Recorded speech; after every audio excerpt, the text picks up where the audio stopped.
आज की इस क्लास के अंतर्गत देखिए, आज हम क्लास 10th विषय विज्ञान अध्याय 1 रासायनिक अभिक्रियाएं एवं समीकरण से ठीक है एक महत्वपूर्ण प्रश्न पढ़ने वाले हैं कि ऊष्माक्षेपी अभिक्रिया और ऊष्माशोषी अभिक्रिया किसे कहते हैं। देखिए, बोर्ड एग्ज़ाम के लिए बहुत ही इम्पोर्टेंट क्वेश्चन है।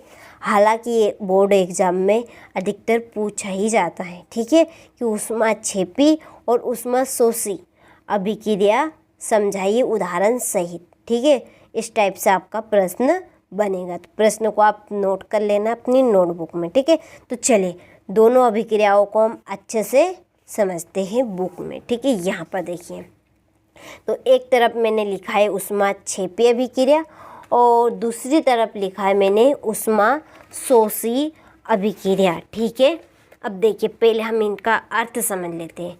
ऊष्माक्षेपी अभिक्रिया का क्या मतलब है। ठीक है, यहाँ पर चलिए, यहाँ पर मैं मतलब, ठीक है, मतलब क्या होता है, तो ऊष्मा का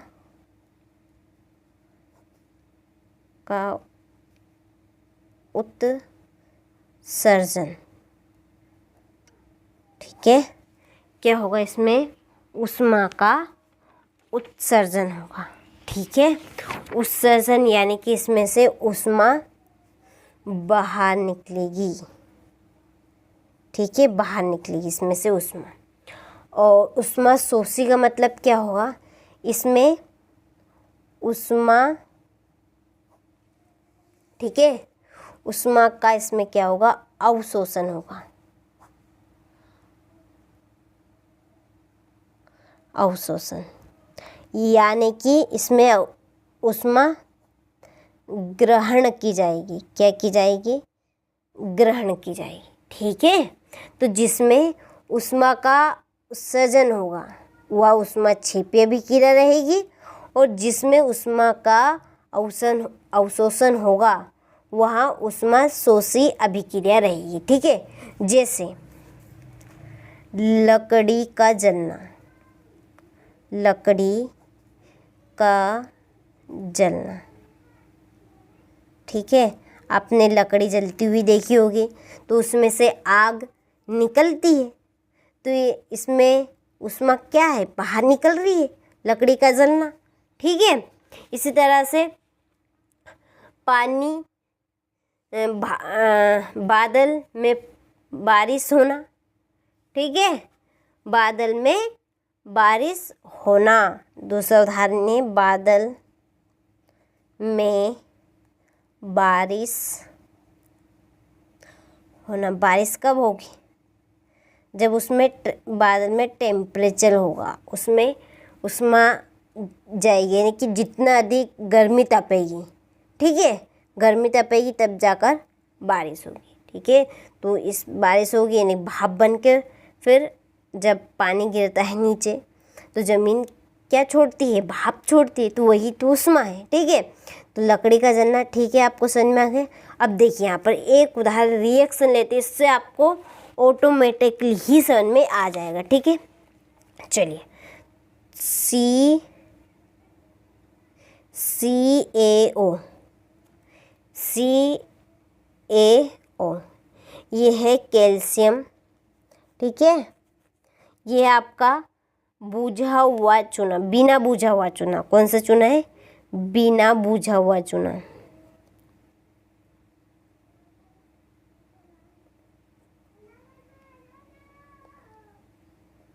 हुआ चूना। ठीक है, जो कि भट्टों में तैयार किया जाता है। ठीक है, बिना बुझा हुआ चूना प्लस, ठीक है, H2O, ये क्या है, जल है। ठीक है, जल है।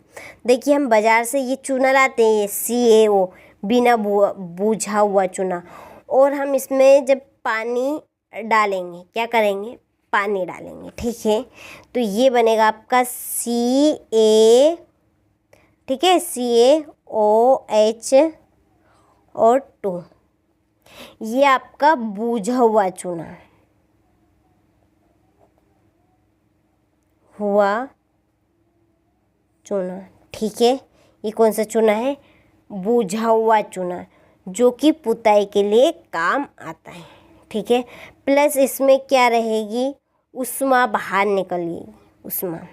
देखिए, आप जैसे ही बिने बुझे चूनों में पानी डालेंगे तो इसमें से उकाले फूटेंगे, वो भाप बनकर ऊपर उड़ेंगे। ठीक है, तो वही तो है उष्मा। तो इसमें से क्या निकल रही है? उष्मा निकल रही, बाहर जा रही है। तो यही तो है उष्मा क्षेपीय अभिक्रिया। ठीक है, अब आपको क्रिया समझ में आ गई कि जिसमें उष्मा का उत्सर्जन होगा उष्मा क्षेपीय अभिक्रिया रहेगी। ठीक है, अब देखिए उष्मा शोषी अभिक्रिया। चलिए, बर्फ का पिघलना क्या है? बर्फ का पिघलना, पिघलना। ठीक है, क्या है? बर्फ का पिघलना। बर्फ कैसा होता है? ठोस। ठीक है, अब ये ठोस है, इसको हम पिघलाएंगे तो इसमें हम क्या करेंगे? टेम्परेचर देंगे। टेम्परेचर यानी कि इसमें तापमान देंगे।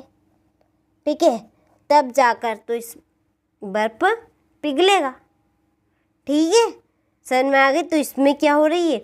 उष्मा ग्रहण की जा रही है। इसने उष्मा को अवशोषण करा है। उष्मा का क्या किया? इसने अवशोषण किया है। ठीक है, जल से वाष्प का बनना, जल से वाष्प बनना, जल से वाष्प बनना। ठीक है, जैसे कि हम चूल्हे के ऊपर पानी रखते हैं। ठीक है, सभी ने देखा होगा, ठंड के मौसम में हम पानी रखते हैं, चूल्हे के ऊपर चढ़ाते हैं। ठीक है, उसमें हम क्या देते हैं? चूल्हे में आग देते हैं।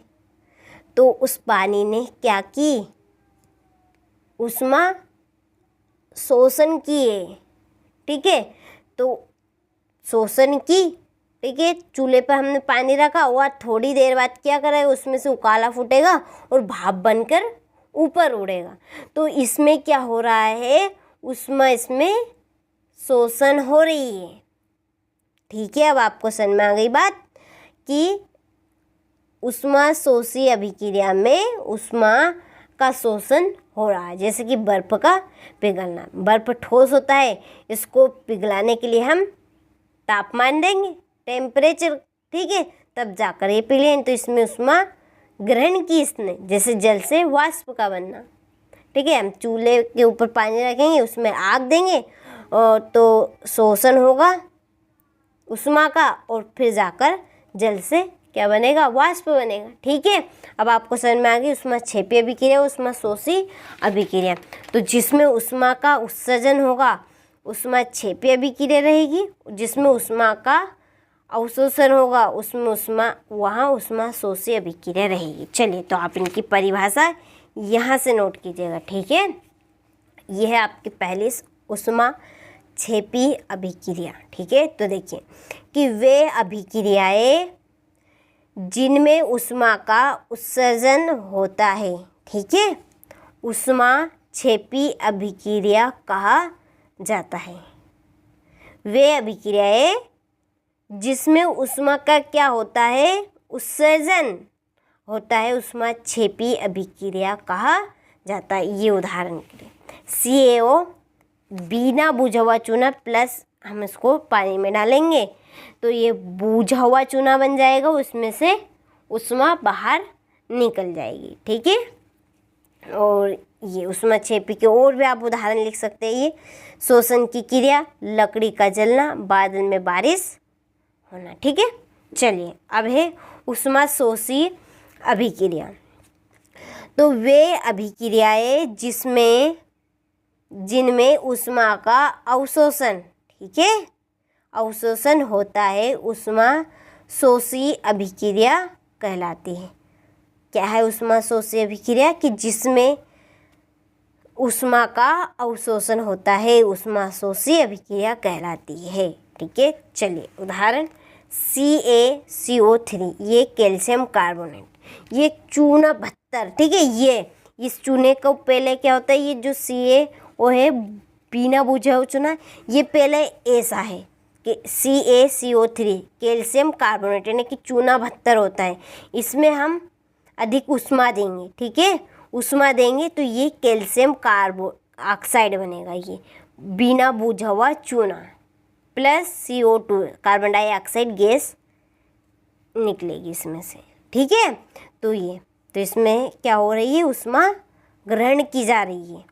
ये एक चूना पत्थर ठोस तो रहता था, इसको पुताई के काम लाने के लिए हम क्या करें, भट्टी में इसको डालेंगे, इस चूने को, इसको, और क्या करेंगे, इसमें ऊष्मा देंगे, अधिक टेम्परेचर देंगे, तब जाकर एक कैल्शियम ऑक्साइड बनेगा, ठीक है। और फिर इस कैल्शियम ऑक्साइड में हम पानी डालेंगे, ठीक है।